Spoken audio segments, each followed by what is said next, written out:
എല്ലാ പ്രിയപ്പെട്ടവർക്കും ക്രിസ്തുവേശുവിൻ്റെ നിസ്തുല നാമത്തിൽ സ്നേഹവന്ദനം. ഇന്നത്തെ നമ്മുടെ നോമ്പിൻ്റെ ധ്യാനത്തിനായി യെശയ്യാപ്രവാചകന്റെ പുസ്തകം 1-ാം അധ്യായം 1 മുതൽ 9 വരെ തിരഞ്ഞെടുത്തിരിക്കുന്നു. അതിൽ 1-2 വാക്യങ്ങൾ മാത്രം വായിക്കട്ടെ. യെശയ്യാപ്രവാചകന്റെ പുസ്തകം 1-ാം അധ്യായം 2, 3, 4 വാക്യങ്ങൾ. ആകാശമേ കേൾക്ക, ഭൂമിയെ ചെവി തരിക.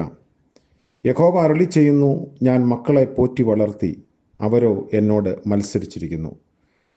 കാള തൻ്റെ ഉടയവനെയും കഴുത തൻ്റെ യജമാനൻ്റെ പുൽത്തൊട്ടിയെയും അറിയുന്നു, ഇസ്രായേലോ അറിയുന്നില്ല. എൻ്റെ ജനം ഗ്രഹിക്കുന്നതുമില്ല. അയ്യോ, പാപമുള്ള ജാതി, അകൃത്യഭാരം ചുമക്കുന്ന ജനം, ദുഷ്പ്രവർത്തിക്കാരുടെ സന്തതി, വഷളായി നടക്കുന്ന മക്കൾ. അവർ യഹോവയെ ഉപേക്ഷിച്ച് ഇസ്രായേലിൻ്റെ പരിശുദ്ധനെ നിരസിച്ച് പുറകോട്ട് മാറിക്കളഞ്ഞിരിക്കുന്നു.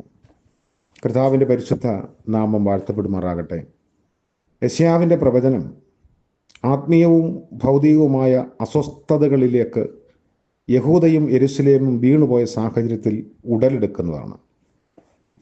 ദൈവത്താൽ ഉപേക്ഷിക്കപ്പെടുകയും രോഗാതുരമായ സമൂഹത്തിൻ്റെ വക്താക്കളാകുകയും ചെയ്യുന്ന കൈപ്പേറിയ നാളുകളുടെ പശ്ചാത്തലത്തിലാണ് യെശയ്യാവിൻ്റെ പ്രവചനങ്ങൾ ഇസ്രായേൽ ജനതയുടെ ജീവിത ശൈലിക്ക് പ്രഹരമാകുന്നത്.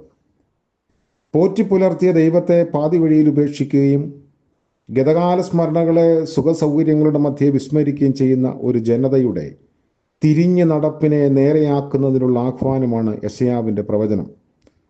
നോമ്പ് ഉണർത്തിക്കുന്നതും ഓർമ്മപ്പെടുത്തുന്നതും സൗഖ്യദായക സമൂഹത്തിലേക്കുള്ള മുറിവേറ്റവരുടെ തിരിച്ചുവരവാണ്. സുഖപ്പെടുത്തലിൻ്റെ നിർമ്മലതയാണ് നോമ്പിൻ്റെ പുണ്യം. ലോകത്തിൻ്റെ മുറിവുണക്കാനായി മുറിവേറ്റവനാണ്, മുറിയപ്പെട്ടവനാണ് ക്രിസ്തു. അവനിലൂടെയാണ് തിരിച്ചുപോക്കിൻ്റെയും മുറിവുണക്കലിൻ്റെയും യെശയ്യാവിൻ്റെ പ്രവചനങ്ങൾ പൂർത്തീകരിക്കപ്പെടുന്നത്. ഉപേക്ഷിക്കപ്പെട്ട ദൈവത്തെ അന്വേഷിക്കൽ, searching the abandon God. Israel ജനത അനുഭവിച്ചിടത്തോളം ദൈവത്തിൻ്റെ കൃപയും കരുതലും അനുഭവിച്ചിട്ടുള്ള വേറൊരു ജനതയെ ചരിത്രത്തിൽ കാണാൻ കഴിയില്ല. അത് ഫറവോന്റെ അടിമത്തത്തിൽ നിന്നുള്ള വിടുതൽ മുതൽ പാലും തേനും ഒഴുകുന്ന നാടിൻ്റെ സമൃദ്ധിയുടെ സീമകൾ വരെ എത്തി നിൽക്കുന്നുണ്ട്. എന്നാൽ സമൃദ്ധിയുടെ അനുഭവങ്ങളിൽ ദൈവം ഉപേക്ഷിക്കപ്പെടുന്നു. ദൈവവുമായുള്ള കലഹത്തിൽ ഏർപ്പെടുന്ന ജനമായി അവർ മാറി. കാളയും കഴുതയും തിരിച്ചറിവിൻ്റെ പാഠങ്ങൾ അയവിറക്കുമ്പോൾ ദൈവമേറെ സ്നേഹിച്ച് നെഞ്ചോട് ചേർത്ത് പിടിച്ച ദൈവത്തിൻ്റെ ജനം ഇടറിപ്പോകുന്നു. എന്നാൽ എത്ര ഇടറിപ്പോയാലും തിരിച്ചുവരവിൻ്റെ അല്ലെങ്കിൽ ഏറ്റുപറയലിൻ്റെ വാതായനങ്ങൾ ദൈവം തുറന്നിട്ടിട്ടുണ്ട് എന്നുള്ളത് ദൈവസ്നേഹത്തിൻ്റെ പുണ്യമാണ്. പൗലോസ് ഓർമ്മിപ്പിക്കുന്നു, അവൻ നമ്മെ വില കൊടുത്ത് വാങ്ങിയ സ്നേഹം. ഇടർച്ചകളിൽ നിന്നും മടങ്ങിപ്പോക്കിൻ്റെ ദർശനം നോമ്പ് നമുക്ക് നൽകുന്നു. 2, മുറിവുകളുടെ വൃത്തിയാക്കലും ഹൃദയങ്ങളുടെ ഏറ്റുപറച്ചിലും. Cleansing of the wounds and the repentance of the hearts. പ്രവാചകൻ വിലപിക്കുന്നത് രോഗാതുരതയുടെ കാഠിന്യത്തിൽ അകപ്പെട്ടുപോയ ദൈവജനത്തെ ഓർത്തിട്ടാണ്. മുറിവുകൾ പരിപാലിക്കപ്പെടാതെ വരുമ്പോൾ അത് സമൂഹത്തിൻ്റെയും വ്യക്തികളുടെയും ഒക്കെ നിലനിൽപ്പിനെ അപകടകരമായി ബാധിക്കും. അഴിമതി, സ്വജനപക്ഷപാതം, വേർതിരിവ് എന്നിവയൊക്കെ സമൂഹത്തെ ഗ്രസിച്ചുകൊണ്ടിരിക്കുന്ന ഒരു കാലഘട്ടത്തിലാണ് നമ്മൾ ജീവിക്കുന്നത്. അതുമാത്രമല്ല, ലഹരി വസ്തുക്കളുടെ ഉപയോഗം ക്രമാതീതമായി വർദ്ധിച്ച് അത് നിയന്ത്രണാതീതമായി തീർന്നിരിക്കുന്ന ഒരു കാലഘട്ടത്തിൽ നമുക്ക് ഏറ്റുപറച്ചിലുകളും വൃത്തിയാക്കലുകളും അനിവാര്യമാണ്. ജീവിതത്തിലെ ഇടർച്ചകൾ വ്യക്തികളെ രോഗാതുരമാക്കുന്നു.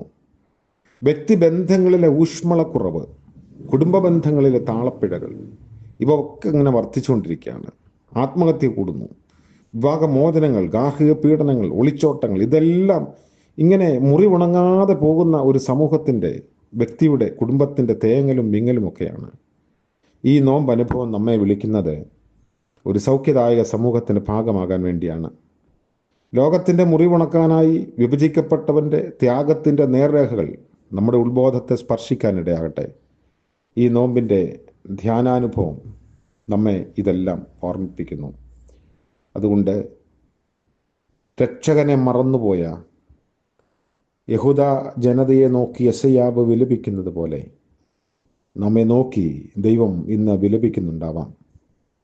നമ്മുടെ അനുഗ്രഹ വഴികളിൽ, നേട്ടങ്ങൾക്ക് വേണ്ടിയുള്ള ഓട്ടങ്ങളിൽ ദൈവത്തെ മറന്നുപോയി. അത് അപകടകരമായ ഒരു സൂചികയാണ്. ഒരു തിരിച്ചുപോക്കിൻ്റെ, തിരിച്ചറിവിൻ്റെ, മുറിവുണക്കലിൻ്റെ ദിനങ്ങളായി ഈ നോമ്പിൻ്റെ നാളുകൾ നമ്മെ ദൈവം സഹായിക്കട്ടെ എന്ന് പ്രാർത്ഥിക്കാം. കാരുണ്യവാനായ വാഴ്ത്തപ്പെട്ട കർത്താവെ, മനോഹരമായ പുതിയ പ്രഭാതം ദാനമായി നൽകിയല്ലോ. ഇന്ന് പകൽക്കാലം ഞങ്ങളെ തന്നെ കണ്ടെത്താൻ, ഞങ്ങളെ തന്നെ സൗഖ്യമാക്കാൻ, ഞങ്ങളുടെ മുറിവുകളെ ഉണക്കുവാൻ, രക്ഷകനിലേക്ക് മടങ്ങുവാൻ നല്ല ബോധം ഞങ്ങൾക്ക് നൽകണമേ. തിരിച്ചറിവിൻ്റെ പാതകൾ കർത്താവ് ഞങ്ങൾക്ക് നൽകുന്നത് ഓർത്ത സ്തോത്രം. ഇന്നത്തെ പകൽക്കാല ജീവിതം അനുഗ്രഹകരമായി ആയിരിക്കണമേ. ഇന്ന് ജന്മദിനം ആഘോഷിക്കുന്നവരെയും വിവാഹ വാർഷികം ആഘോഷിക്കുന്നവരെയും ഓർത്ത് പ്രാർത്ഥിക്കുന്നു. നന്മയുടെയും അനുഗ്രഹത്തിൻ്റെയും പുതിയ നാളുകളെ ദാനം കർത്താവ് ചെയ്യണമേ. യേശു മശീഹ മൂലം പ്രാർത്ഥന കൃപയോടെ കേൾക്കുമാറാകണമേ. ആമേൻ. പ്രിയക ദൈവത്തിൻ്റെ അനുഗ്രഹവും കാവലും നാം ഏവരോടും കൂടെ ഇന്നും എന്നേക്കും ഉണ്ടായിരിക്കുമാറാകട്ടെ. ആമേൻ.